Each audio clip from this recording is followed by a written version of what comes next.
ಸರ್ವ ಶಿಕ್ಷಾ ಅಭಿಯಾನ್ ಯೋಜನೆಯಡಿ ಒಳಗೆ ಏನೈತಿಲ್ಲ ಆಲ್ಮೋಸ್ಟ್ 1 ಲಕ್ಷ ಹುದ್ದೆಗಳ ನೇಮಕಾತಿ ಸೆಂಟ್ರಲ್ ಗೌರ್ಮೆಂಟ್ ಕಡೆಯಿಂದ ಆಗಾಗತೈತೆ. ಈ ಕುರಿತು ನಾವು ಏನೈತಿಲ್ಲ ಬಹಳಷ್ಟು ಮಾಹಿತಿ ಈ ವಿಡಿಯೋದಾಗ ಪಡ್ಕೊಳ್ಳೋರು ಅದೀವಿ.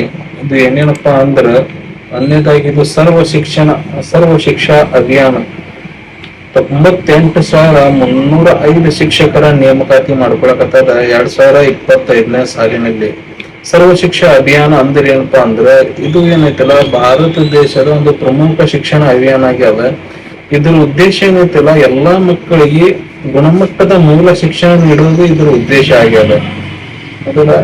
ಇದು ಟೋಟಲ್ 98,305 ಆಲ್ಮೋಸ್ಟ್ 1 ಲಕ್ಷ ಕರೀಬ್ನೆ ಹುದ್ದೆಗಳು ಟೋಟಲ್ ಈಗ ಅವೈಲೇಬಲ್ ಅದಾವ. ಗೌರ್ಮೆಂಟ್ ಏನೈತಲ್ಲ ಅದಕ್ಕೆ ಆಯ್ಕೆ ಮಾಡ್ಕೊಳಕತ್ತದ.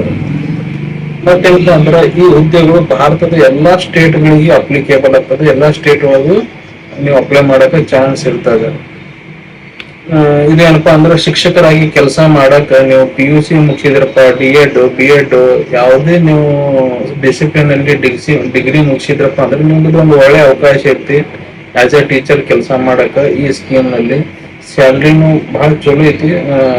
ಆಲ್ಮೋಸ್ಟ್ 45,000 ರೂಪಾಯಿ ಸ್ಯಾಲ್ರಿ ಇರ್ತದ. ನೋಡ್ರಿ ಪೂರ್ತಿ ವಿಡಿಯೋ ಎಲ್ಲ ಗೊತ್ತಾಗ್ತೈತಿ ನಿಮ್ಗೆ. ಈ ವಿಡಿಯೋದಾಗ ನಾ ಏನೇನ್ ಡಿಸ್ಕಸ್ ಮಾಡ್ತೇನಪ್ಪಾ ಅಂದ್ರೆ ಉದ್ಯೋಗದ ವಿವರಗಳು, ಶೈಕ್ಷಣಿಕ ವಿದ್ಯಾರ್ಹತೆ, ವಯೋಮಿತಿ, ಆಮೇಲೆ ಏನೈತಲ್ಲಪ್ಪ ವಯೋಮಿತಿಯಲ್ಲಿ ಸಡಿಲಿಕೆ, ವೇತನ, ಸ್ಯಾಲ್ರಿ ಎಷ್ಟು ಇರ್ತದ, ಅರ್ಜಿ ಶುಲ್ಕ ಎಷ್ಟದ, ಆಯ್ಕೆ ವಿಧಾನ ಹೆಂಗ್ ಆಗ್ತದ, ಅರ್ಜಿ ಶುಲ್ಕ ಎಷ್ಟು ಇರ್ತದ, ಮತ್ತೆ ನೇಮಕಾತಿ ಸ್ಥಳ ಎಲ್ಲಿ ಇರ್ತದ, ಪ್ರಮುಖ ದಿನಾಂಕಗಳು ಏನೈತಲ್ಲ ಈ ವಿಡಿಯೋದಲ್ಲಿ ನಾ ಏನ ಡಿಸ್ಕಸ್ ಮಾಡ್ತೇನೆ, ನಿಮ್ಮ ಮುಂದಿರ್ತೇನೆ. ಪೂರ್ತಿ ವಿಡಿಯೋ ನೋಡ್ರಿ, ಸ್ಕಿಪ್ ಮಾಡಕ್ ಹೋಗ್ಬೇಡ್ರಿ. ಅಂದ್ರೆ ಮಿಸ್ ಇನ್ಫಾರ್ಮೇಶನ್ ನಿಮ್ಗೆ ಹತ್ತಪ್ಪ ಅಂದ್ರೆ ಮತ್ತೆ ನೀವು ಅರ್ಧಂಬರ್ಧ ನಾಲೆಜ್ ತಗೊಂಡು ಇಲ್ಲಾಂದ್ರೆ ತಗೊಳ್ಳೋದು ಬಿಡ್ರಿ, ಇಲ್ಲಾಂದ್ರೆ ಪೂರ್ತಿ ನಾಲೆಜ್ ಇರುತ್ತೆ. ಅರ್ಧಂಬರ್ಧ ನೋಡಿ ಅದು ಬಹಳ ಖತರ್ನಾಕ್ ಅಂತಾರ. ಹುದ್ದೆಗಳ ವಿವರ ಏನಪ್ಪಾ ಅಂದ್ರೆ ಇಲಾಖೆ ಹೆಸರು ಸರ್ವ ಶಿಕ್ಷಾ ಅಭಿಯಾನ ಅಂತ. ಹುದ್ದೆಗಳು ಪ್ರಾಥಮಿಕ ಟೀಚರ್, ಪ್ರೈಮರಿ ಟೀಚರ್ ಅಂತ ಹುದ್ದೆಗಳು ನೀವು ಆಯ್ಕೆ ಆಗೋದು. ಒಟ್ಟು ಹುದ್ದೆಗಳು 98,305 ಒಟ್ಟು ಹುದ್ದೆಗಳು ಅದಾವ. ಅರ್ಜಿ ಸಲ್ಲಿಸುವ ಬಗ್ಗೆ ಆನ್ಲೈನ್ ಮುಖಾಂತರ ನೀವು ಅರ್ಜಿ ಸಲ್ಲಿಸಬೇಕು. ಏನೈತಿಲ್ಲ ಉದ್ಯೋಗ ಸ್ಥಳ ಆಲ್ ಓವರ್ ಇಂಡಿಯಾ ಎಲ್ಲಾ ಸ್ಟೇಟ್ ಒಳಗೂ ಅವೈಲೇಬಲ್ ಐತೆ. ನೆಕ್ಸ್ಟ್ ಏನಪ್ಪಾ ಅಂದ್ರೆ ಇದು ಶೈಕ್ಷಣಿಕ ವಿದ್ಯಾರ್ಹತೆ ಬಗ್ಗೆ ಹೇಳ್ಬೇಕಂದ್ರೆ 12ನೇ ತರಗತಿ ಅಥವಾ PUC ಅಥವಾ 10+2 ನೀವು ಪಾಸ್ ಆಗಿರಬೇಕು.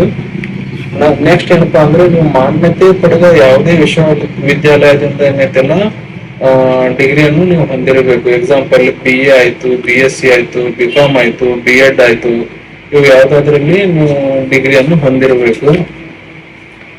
ಶಿಕ್ಷಣ ಕ್ಷೇತ್ರದ ಆಸಕ್ತಿ ನಿಮ್ಗಿರ್ಬೇಕು. ನೀವು ಆಸ್ ಎ ಟೀಚರ್ ಕೆಲಸ ಮಾಡ್ತೀನಿ, ನಿಮ್ಮ ಹತ್ರ ಬೋಧನಾ ಸಾಮರ್ಥ್ಯ ಐತಿ, ಟೀಚಿಂಗ್ ಸ್ಕಿಲ್ಸ್ ಇದ್ರೆ ಅಪ್ಲೈ ಮಾಡ್ರಿ, ಇಲ್ಲಾಂದ್ರೆ ಮಾಡಕ್ ಹೋಗ್ಬಾರ್ದು. ಆನಂತರ ಅಂದ್ರೆ ಪ್ರೈಮರಿ ಸ್ಕೂಲ್ ಮಕ್ಕಳು ಸಣ್ಣ ಇರ್ತಾವ, ಅವ್ರ ಜೊತೆಗೆ ಹೆಂಗ್ ನೀವು ಕಮ್ಯುನಿಕೇಟ್ ಮಾಡಬೇಕು ಅನ್ನೋದು ನಿಮ್ಮ ಹತ್ರ ಒಂದು ಪೇಶನ್ಸ್ ಇರ್ಬೇಕು, ಸಹನೆ ಇರ್ಬೇಕು, ಅದು ನಿಮ್ಮ ಹತ್ರ ಇರ್ಬೇಕು. ನೆಕ್ಸ್ಟ್ ಏನಪ್ಪಾ ಅಂದ್ರೆ ಗುಡ್ ಕಮ್ಯುನಿಕೇಶನ್ ಸ್ಕಿಲ್ಸ್ ನಿಮ್ ಹತ್ರ ಇರಬೇಕು. ಅದಕ್ಕೆ ಏನಂತಾರೆ ಹೆಚ್ಚಿನ ಅಂಕ ಕನ್ಸಿಡರ್ ಆಗ್ತಾವ. ಅದು ಇತ್ತಪ್ಪ ಅಂದ್ರೆ ನೆಕ್ಸ್ಟ್ ಏನಪ್ಪಾ ಅಂದ್ರೆ ಲ್ಯಾಂಗ್ವೇಜ್ ಬಗ್ಗೆ ನೋಡೋಣ. ನಿಮ್ಗೆ ಯಾವ ಸ್ಟೇಟ್ ಒಳಗೆ ನೀವು ಅಪ್ಲೈ ಮಾಡಕತ್ತಿ ಆ ಸ್ಟೇಟ್ ಲ್ಯಾಂಗ್ವೇಜ್ ನಿಮ್ಗೆ 100% ಗೊತ್ತಿರ್ಬೇಕು, ಅರ್ಧಂಬರ್ಧ ಗೊತ್ತಿರಬಾರ್ದು. ಆ ಲೋಕಲ್ ಲ್ಯಾಂಗ್ವೇಜ್ ಒಳಗ ನೀವು ಏನೈತಲ್ಲ ಪ್ರಾವೀಣ್ಯತೆ ಹೊಂದಿರಬೇಕು ಅದ್ರಾಗ. ಇನ್ನು ಹೆಚ್ಚುವರಿ ಅರ್ಹತೆ ಏನಪ್ಪಾ ಅಂದ್ರೆ B.Ed ಅಥವಾ D.Ed ಪದವಿ ಹೊಂದಿದವರಿಗೆ ಹೆಚ್ಚಿನ ಆದ್ಯತೆ ನೀಡಬಹುದು. ಕಂಪ್ಯೂಟರ್ ಆಧಾರಿತ ಶಿಕ್ಷಣ ವಿಧಾನಗಳ ಬಗ್ಗೆ ತಿಳಿದಿದ್ದರೆ ಹೆಚ್ಚುವರಿ ಅಂಕ ಸಿಗ್ತದೆ. ನಿಮ್ ಕಂಪ್ಯೂಟರ್ ನಾಲೆಜ್ ಇತ್ತಪ್ಪ ಅಂದ್ರೆ ಅದೇ ನಿಮ್ಗೆ ಪ್ಲಸ್ ಪಾಯಿಂಟ್ ಆಗ್ಬಹುದು. ಹೊಸಬರಿಗೂ ಒಂದು ಒಳ್ಳೆ ಅವಕಾಶ ಐತಿ. ಯಾವುದೇ ರೀತಿಯ ತರಬೇತಿ ಅಥವಾ ಅನುಭವವಿಲ್ಲದವರು ಅಭ್ಯರ್ಥಿಗಳು ಅರ್ಜಿ ಸಲ್ಲಿಸಬಹುದು.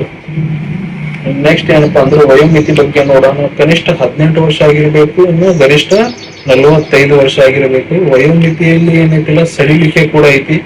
ಯಾರಿಗೆ ಎಷ್ಟು ಸಡಿಲಿಕೆ ಐತಪ್ಪ ಅಂದ್ರೆ SC/ST ಅಭ್ಯರ್ಥಿಗಳಿಗೆ 5 ವರ್ಷ ಐತಿ, OBC ಅಭ್ಯರ್ಥಿಗಳಿಗೆ 3 ವರ್ಷ ಐತಿ, ಅಂಗವಿಕಲ ಅಭ್ಯರ್ಥಿಗಳಿಗೆ 10 ವರ್ಷ ಐತಿ. ಅದೇ ರೀತಿ ಎಲ್ಲಾ ವರ್ಗದ ಮಹಿಳಾ ಅಭ್ಯರ್ಥಿಗಳಿಗೆ 5 ವರ್ಷ ವಯೋಮಿತಿಯಲ್ಲಿ ಸಡಿಲಿಕೆ ಐತೆ. ಇನ್ನು ಅಭ್ಯರ್ಥಿಯ ವಯಸ್ಸು ಏನೈತಿಲ್ಲ ಅಧಿಸೂಚನೆ ನಿರ್ದಿಷ್ಟ ದಿನಾಂಕದ ಪ್ರಕಾರ ಲೆಕ್ಕ ಹಾಕ್ತಾರ, ಅಥವಾ ಜುಲೈ 1, 2025 ಪ್ರಕಾರ ನೀವು ವಯಸ್ಸು ಲೆಕ್ಕ ಹಾಕ್ತಾರ. ಇನ್ನು ನೆಕ್ಸ್ಟ್ ಏನಪ್ಪಾ ಅಂದ್ರೆ ವೇತನ ಬಗ್ಗೆ ಹೇಳ್ಬೇಕಂದ್ರೆ ಪ್ರೈಮರಿ ಟೀಚರ್ಗಳಿಗೆ ಬೇಸಿಕ್ ಸ್ಯಾಲರಿ 45,000 ಇದೆ. ಅದ್ರ ಜೊತೆಗೆ 830 ರೂಪಾಯಿ ಹೆಚ್ಚುವರಿ ಭತ್ತ, 833 ರೂಪಾಯಿ ಹೆಚ್ಚುವರಿ ಭತ್ತ ಕೂಡ ಸಿಗ್ತಾ ಇದೆ ಅವರಿಗೆ. ಈ ಎರಡು ಸೇರಿಸಿ ಒಟ್ಟು ಸಂಬಳ 40,833 ರೂಪಾಯಿ ಸ್ಯಾಲರಿ ಬರ್ತಾ ಇದೆ ಅವರಿಗೆ. ಅದು ಬಿಟ್ಟು ಈ ಸಂಬಳದಲ್ಲಿ ಸರ್ಕಾರದ ನಿಯಮಾನುಸಾರ ವಿವಿಧ ಸೌಲಭ್ಯಗಳು, ಭವಿಷ್ಯ ನಿಧಿ, ಲೈಫ್ ಇನ್ಶೂರೆನ್ಸ್, ಅನ್ಯುವಲ್ ಲೀವ್ಸ್ ಮತ್ತೆ ಇನ್ನಿತರ ಅನೇಕ ಉಪಯೋಗಗಳನ್ನು ಹೊಂದಿರುವ ಸಾಧ್ಯತೆ ಇರ್ತೈತಿ ಇದ್ರಾಗ. ಇನ್ನು ಇಂಪಾರ್ಟೆಂಟ್ ಇನ್ಫಾರ್ಮೇಶನ್ ಏನಪ್ಪಾ ಅಂದ್ರೆ, ಈ ಸಂಬಳ ಏನೈತಿಲ್ಲ ರಾಜ್ಯದಿಂದ ರಾಜ್ಯಕ್ಕೆ, ನಗರದಿಂದ ನಗರಕ್ಕೆ, ಗ್ರಾಮದಿಂದ ಗ್ರಾಮಕ್ಕೆ ಪ್ರಾದೇಶಿಕ ವೈಸ್ ಫರಕ್ ಆಗಿರ್ಬೋದು, ವ್ಯತ್ಯಾಸ ಇರ್ಬೋದು, ಸೇಮ್ ಇರಂಗಿಲ್ಲ. ನೇಮಕಾತಿ ಆದ ಬಳಿಕ ನಿಮ್ಮ ನೇಮಕಾತಿ ಆದೇಶ ಪ್ರಕಾರ ಜ್ಞಾಪನ ಪತ್ರ ಕೊಡ್ತಾರಲ್ಲ, ಅದ್ರಾಗ ನಿಮ್ಗೆ ಅಕ್ಯುರೇಟ್ ಆಗಿ ನಿಮ್ ಸ್ಯಾಲ್ರಿ ಎಷ್ಟು ಇರ್ತೈತಿ ಅನ್ನೋದು ಗೊತ್ತಾಕೈತಿ.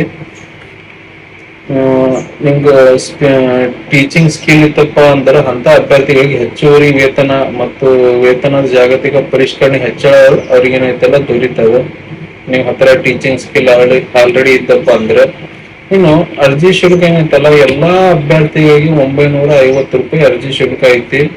ಇದು ನೀವು ಆನ್ಲೈನ್ ಮುಖಾಂತರನೇ ಪಾವತಿಸ್ಬೇಕು. ಪ್ರಮುಖ ಸೂಚನೆಗಳು ಏನೇನಪ್ಪಾ ಅಂದ್ರೆ, ನೀವು ಒಂದ್ಸಲ ಪೇಮೆಂಟ್ ಮಾಡಿಂದ ಅದು ರಿಫಂಡ್ ಆಗಂಗಿಲ್ಲ ಯಾವುದೇ ಕಾರಣಕ್ಕೂ. ನೀವು ಪೇಮೆಂಟ್ ಮಾಡುವಾಗ ವಿಫಲವಾಗಿತ್ತಪ್ಪ, ಫೇಲ್ ಆಯ್ತು, ಟ್ರಾನ್ಸಾಕ್ಷನ್ ಫೇಲ್ ಆಯ್ತು ಅಥವಾ ಇಂಟರ್ನೆಟ್ ಕಟ್ ಆಯ್ತು, ಏನೋ ಒಂದು ಸಮಸ್ಯೆ ಆಗಿ ಅದು ಸ್ಥಗಿತ ಆಯ್ತು, ಅಲ್ಲಿ ಹ್ಯಾಂಗ್ ಆಯ್ತು ಅಂತ ತಿಳ್ಕೊರಿ. ಮತ್ತೊಮ್ಮೆ ಪೇಮೆಂಟ್ ಮಾಡೋದಕ್ಕಿಂತ ಮುಂಚೆ ನೀವು ಸ್ಟೇಟಸ್ ಚೆಕ್ ಮಾಡ್ರಿ, ಪೇಮೆಂಟ್ ಸ್ಟೇಟಸ್ ಚೆಕ್ ಮಾಡ್ಕೊಳ್ಳಿ, ಸಕ್ಸಸ್ ಆಗ್ಯದು ಫೇಲಿಯರ್ ಆಗ್ಯದು. ನೀವು ಪೇಮೆಂಟ್ ಸಕ್ಸಸ್ ಆಗಿಲ್ಲ, ಅದು ರಿಸಿಪ್ಟ್ ನಿಮ್ಮ ಹತ್ರ ಇಟ್ಕೋರಿ, ಇಲ್ಲಾಂದ್ರೆ ಅದು ಸ್ಕ್ರೀನ್ ಶಾಟ್ ನಿಮ್ಮ ಹತ್ರ ಇಟ್ಕೋರಿ, ಮುಂದೆ ಅದು ಯೂಸ್ ಆಗ್ಬಹುದು. ಇನ್ನು ಆಯ್ಕೆ ಹೆಂಗ್ ಆಗೈತಪ್ಪ ಅಂದ್ರೆ, ಮೆರಿಟ್ ಮ್ಯಾಗ ಮತ್ತು ಇಂಟರ್ವ್ಯೂ ಮ್ಯಾಗ ಆಗ್ತೈತಿ. ಇದಕ್ಕೇನು ಲಿಖಿತ ಪರೀಕ್ಷೆ ಮತ್ತು ಆನ್ಲೈನ್ ಪರೀಕ್ಷೆ ಇರಂಗಿಲ್ಲ. ಈ ನೇಮಕಾತಿಯಲ್ಲಿ ಯಾವುದೇ ಬರವಣಿಗೆ ಪರೀಕ್ಷೆ ಅಥವಾ ಆನ್ಲೈನ್ ಪರೀಕ್ಷೆ ಇರುತ್ತದೆ ಎಂಬುದರ ಬಗ್ಗೆ ಅಧಿಸೂಚನೆಯಲ್ಲಿ ಪ್ರಸ್ತಾಪವಿಲ್ಲ ಅಂತ, ಅದ್ರಾಗ ಡಿಕ್ಲೇರ್ ಮಾಡಿಲ್ಲ ಆನ್ಲೈನ್ ಪರೀಕ್ಷೆ ಅದಾವೋ ಇಲ್ಲ ಅನ್ನೋದು. ಅದಕ್ಕೆ ಏನೈತಲ್ಲ, ಈ ಕೆಳಗಿನ ಏನದಾವ ಮೆರಿಟ್ ಅದಾವ ಅದ್ರ ಮ್ಯಾಗ ಸೆಲೆಕ್ಷನ್ ಆಗ್ಬೋದು ಅಂತ. ಅಭ್ಯರ್ಥಿಯ ಶೈಕ್ಷಣಿಕ ಅರ್ಹತೆ ನೋಡ್ತಾರೆ. 10th PUC ಒಳಗ ಅಥವಾ ಪದವಿ ಒಳಗ ನೀವು ಪಡೆದಿರ್ತಕ್ಕಂತಹ ನಿಮ್ಮ ಮಾರ್ಕ್ಸ್ ಅನ್ನು ಅವರು ಪ್ರೈಮರಿ ಆಗಿ ಮೆರಿಟ್ ಲಿಸ್ಟ್ ತಯಾರು ಮಾಡ್ತಾರೆ.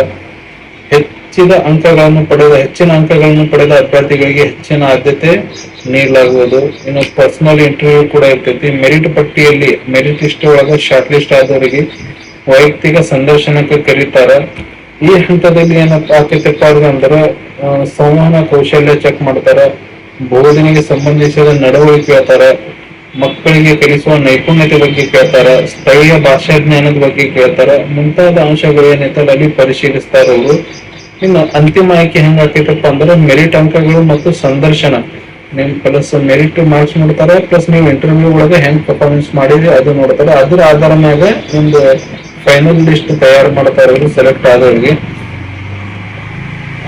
ಅಂತಿಮವಾಗಿ ಆಯ್ಕೆಯಾದ ಅಭ್ಯರ್ಥಿಗಳಿಗೆ ಅಪಾಯಿಂಟ್ಮೆಂಟ್ ಆರ್ಡರ್ ಕೊಡ್ತಾರೆ. ನೆಕ್ಸ್ಟ್ ಏನಪ್ಪಾ ಅಂದ್ರೆ, ಅರ್ಜಿ ಸಲ್ಲಿಸುವ ವಿಧಾನ ಹೆಂಗಪ್ಪ ಅಂದ್ರೆ, ಆಸಕ್ತ ಮತ್ತು ಅರ್ಹ ಅಭ್ಯರ್ಥಿಗಳು ಏನೈತಿಲ್ಲ ಅದರ ಅಧಿಕೃತ ವೆಬ್ಸೈಟ್ ಭೇಟಿ ನೀಡಿ ಅಲ್ಲಿ ಆನ್ಲೈನ್ ಫಾರ್ಮ್ ತುಂಬಬೇಕು ನೀವು.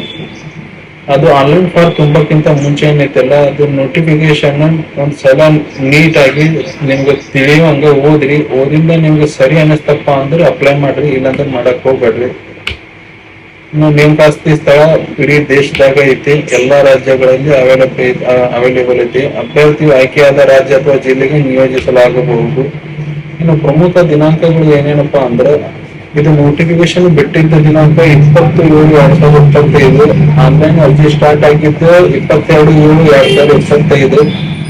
ಅರ್ಜಿ ಸಲ್ಲಿಸಲು ಕೊನೆಯ ದಿನಾಂಕ ಏನೈತಿಲ್ಲ 21/8/2025 ತನ ಅವಕಾಶ ಐತಿ. ನಿಮ್ ಅರ್ಜಿ ಒಳಗೆ ಏನಾದ್ರು ಕರೆಕ್ಷನ್ ಇತ್ತಪ್ಪ ಅಂದ್ರೆ ಅದು ಕರೆಕ್ಷನ್ ವಿಂಡೋ ಓಪನ್ ಆಗ್ತೈತಿ 25/8. ನಿಮ್ ಹಾಲ್ ಟಿಕೆಟ್ ಸೆಪ್ಟೆಂಬರ್ ಮೊದಲ ವಾರದಲ್ಲಿ ಬರುವುದು. ಲಿಖಿತ ಪರೀಕ್ಷೆ ಏನೈತಿಲ್ಲ ಸೆಪ್ಟೆಂಬರ್ 15 ಇರ್ಬೋದು, ಕಂಡೀಷನಲ್, ಗ್ಯಾರಂಟಿ ಇಲ್ಲ. ಫಲಿತಾಂಶ ರಿಸಲ್ಟ್ ಏನೈತಲ್ಲ ನವೆಂಬರ್ ಒಳಗೆ ಅಂದಾಜು ಬರಬಹುದು ಅಂತ. ನೆಕ್ಸ್ಟ್ ಏನಪ್ಪಾ ಅಂದ್ರೆ, ಓಕೆ, ಈ ವಿಡಿಯೋದಾಗ ಇಷ್ಟ. ಮತ್ತೆ ಸಿಗೋಣ ಮುಂದಿನ ವಿಡಿಯೋದಾಗ. Thank you.